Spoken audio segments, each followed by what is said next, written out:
سلطان صلاح الدین ایوبی نے سینکڑوں کی تعداد میں جنگیں لڑیں، لیکن ہم صرف ان پر بات کریں گے جو تصوراتی نقطہ نظر سے زیادہ اہم ہیں۔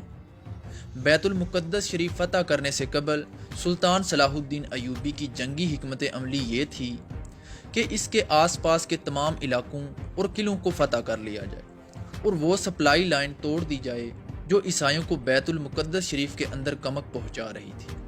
اس لیے سلطان نے فلسطین میں انتہائی تیز رفتار چھاپا مار دستے تیار کر رکھے تھے۔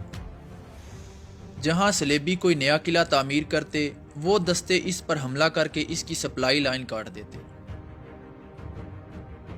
بیت المقدس شریف سے تقریباً 50 کلومیٹر شمال میں جیکب فورڈ کے مقام پر ایک جگہ محل وقوع کے اعتبار سے بہت اہم تھی۔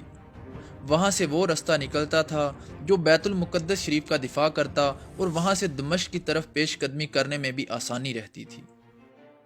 دمشق چونکہ سلطان صلاح الدین ایوبی کا مرکز تھا، لہذا جب عیسائیوں نے اس مقام پر قلعہ بنانے کی کوشش کی تو سلطان حرکت میں آ گئے۔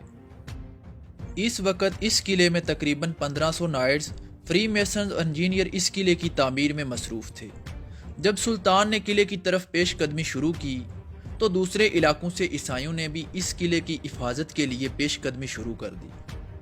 یہ ایک دوڑ تھی، جو پہلے قلعے تک پہنچ جاتا وہی قلعے کو فتح کر لیتا۔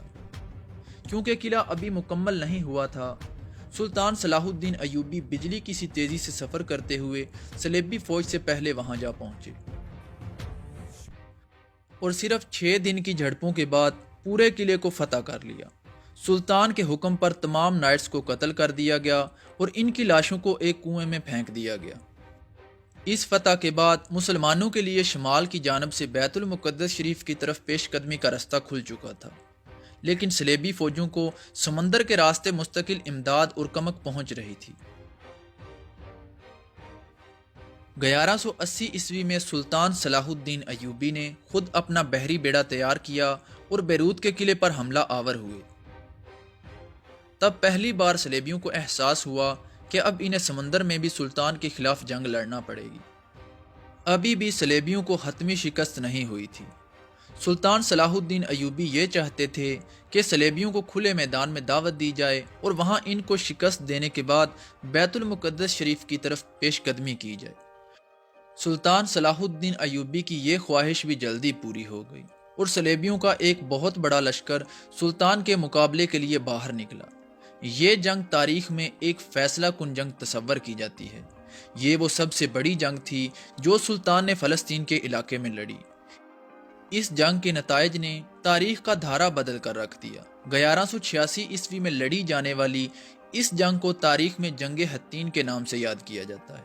یہ وہ خون ریز جنگ تھی جس میں صلیبیوں کو مکمل طور پر کچل کر رکھ دیا گیا تھا۔ تمام بڑے بڑے صلیبی علاقے سلطان کے قبضے میں آ گئے اور مسلمانوں کے لیے بیت المقدس شریف کا راستہ مکمل طور پر کھل گیا۔ اس جنگ میں آرنیٹ بھی سلطان کے ہاتھ لگا، جسے سلطان نے اپنے ہاتھوں سے قتل کرنے کی قسم کھا رکھی تھی۔ جس طرح قرون اولیٰ میں جنگ یرموک نے پورا شام مسلمانوں کے حوالے کر دیا تھا، اسی طرح جنگ حطین نے اس صلیبی جنگ کا فیصلہ مسلمانوں کے حق میں کر کے شام و فلسطین کو ایک مرتبہ پھر مسلمانوں کی جولی میں لا ڈالا۔ حطین کی جنگ صلیبی جنگوں کی 250 سالہ تاریخ میں مسلمانوں کی شاندار فتح تصور کی جاتی ہے اور عیسائیوں اور صلیبیوں کے لیے بدترین ذلت امیز شکست۔ آج تک کئی 100 سال گزرنے کے بعد عیسائی جنگ حطین کے نتیجے میں ملنے والی ذلت و رسوائی کو بھلا نہیں سکتے۔ یہ جنگ سلطان صلاح الدین ایوبی کی غیر معمولی عسکری ذہانت، فراست اور شجاعت کی ایک شاندار مثال ہے۔ یہ وہ جنگ تھی جس نے صلیبی جنگوں کی تاریخ کا پانسا پلٹ کر رکھ دیا۔ اس جنگ میں شرمناک شکست کے بعد صلیبی فوجیں اس قابل ہی نہ رہیں کہ بیت المقدس شریف کا دفاع کر سکیں۔ دوسری جانب سلطان صلاح الدین ایوبی نے شام و فلسطین اور لبنان کے تقریباً تمام علاقے فتح کر لیے تھے، جس کی وجہ سے بیت المقدس شریف کی فتح کا رستہ مکمل طور پر ہموار ہو گیا تھا۔ جنگ حطین کا شمار امت مسلمہ کی تاریخ کی ان بڑی بڑی جنگوں میں ہوتا ہے کہ جہاں مسلمانوں کو عروج بخشا گیا اور اللہ اور اس کے رسول صلی اللہ علیہ وآلہ وسلم کے دشمن ذلیل و رسوا ہوئے۔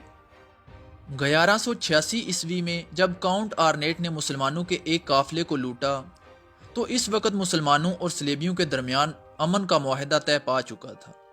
اس کے بعد جب آرنیٹ نے آپ صلی اللہ علیہ وآلہ وسلم کی شان میں گستاخی کی تھی تو سلطان صلاح الدین ایوبی نے قسم کھائی تھی کہ اس گستاخ رسول کا سر وہ اپنے ہاتھوں سے قلم کریں گے۔ یہ واقعہ بنیاد بنتا ہے جنگ حطین کے آغاز کا۔ دوسری جانب صلیبیوں نے بھی ان قاتلوں کو مسلمانوں کے حوالے کرنے سے انکار کر دیا تھا۔ اب سلطان صلاح الدین ایوبی کے سامنے جنگ کے علاوہ اور کوئی راستہ نہیں تھا۔